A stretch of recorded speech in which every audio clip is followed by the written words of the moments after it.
किसी बेटी की आंखों में जब सपना मुस्कुराए और पिता का साया नजर ना आए, तब कोई बन जाए उस साये का एहसास। वही होता है इंसान में भगवान का वास। वो कोई आम इंसान नहीं, जननायक है। वो ऐसा दयावान है जिसके सीने में सबके लिए दर्द है।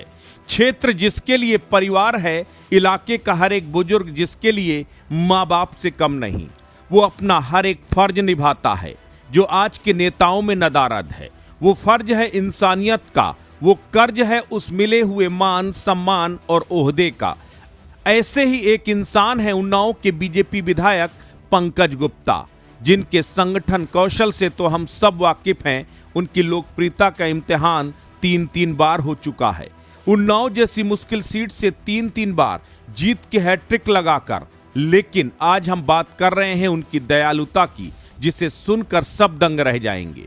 ये तस्वीर एक ऐसे नेता की है जो सिर्फ वोट के लिए सियासत नहीं करता, जिसके दिल में वाकई गरीबों के लिए दर्द है, जो पूरे क्षेत्र को ही अपना परिवार मानकर एक अभिभावक की तरह उनका ख्याल रखता है।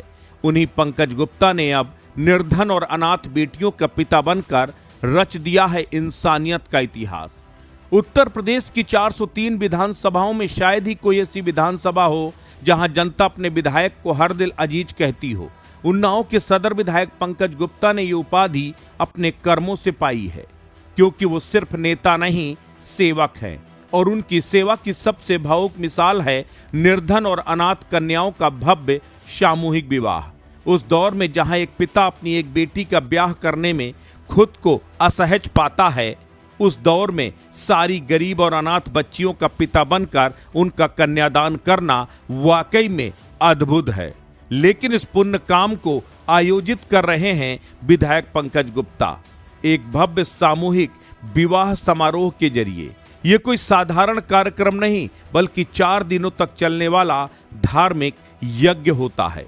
इस वैवाहिक यज्ञ में सभी रस्में, हल्दी, मेहंदी, मातृका पूजन, खंब गाड़ना, द्वारचार, हर रस्में सैकड़ों आचार्यों के सानिध्य में विधि विधान से निभाई जाती हैं।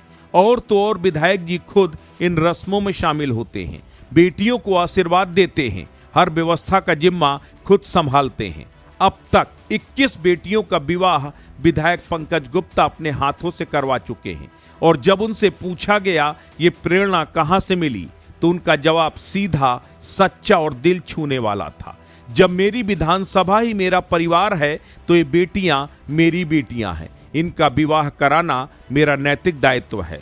विधायक जी सिर्फ कन्यादान नहीं करते, बल्कि हर बेटी को गृहस्थी के पूरे सपने के साथ विदा करते हैं। अलमारी, बिस्तर, सिंगारदान, fridge, TV, cooler, gas cylinder, यहां तक कि सोने चांदी के जेवर तक, हर चीज विधायक जी खुद के प्रबंध से देते हैं। कहते हैं दान कई होते हैं, पर कन्यादान सबसे बड़ा महादान होता है। कन्यादान कोई रस्म नहीं, ये वो पल है जब एक पिता अपने जीवन की सबसे कीमती धरोहर किसी और के हवाले करता है। आंखों में आंसू होते हैं, लेकिन दिल में संतोष, क्योंकि बेटी का संसार अब किसी और के नाम लिखा जाता है। इसीलिए सृष्टि में कन्यादान को दानों का दान कहा जाता है। पंकज गुप्ता तो एक नहीं, बल्कि ना जाने कितनी बेटियों का कन्यादान करके पुण्य अर्जित कर रहे हैं। सामूहिक विवाह समारोह का भव्य आयोजन में हजारों लोग इसका हिस्सा बनकर आशीर्वाद देते हैं। विपक्षी दलों के नेता भी उनकी इस सेवा भावना की सराहना करते हैं। ये राजनीति नहीं है, ये मानवता का महायज्ञ है, और ये महायज्ञ की आहुति दे रहा है उन्नाव का जनसेवक। किसी ने सच कहा है, दिल एक ही तो है, कितनी बार जीतोगे पंकज बाबू।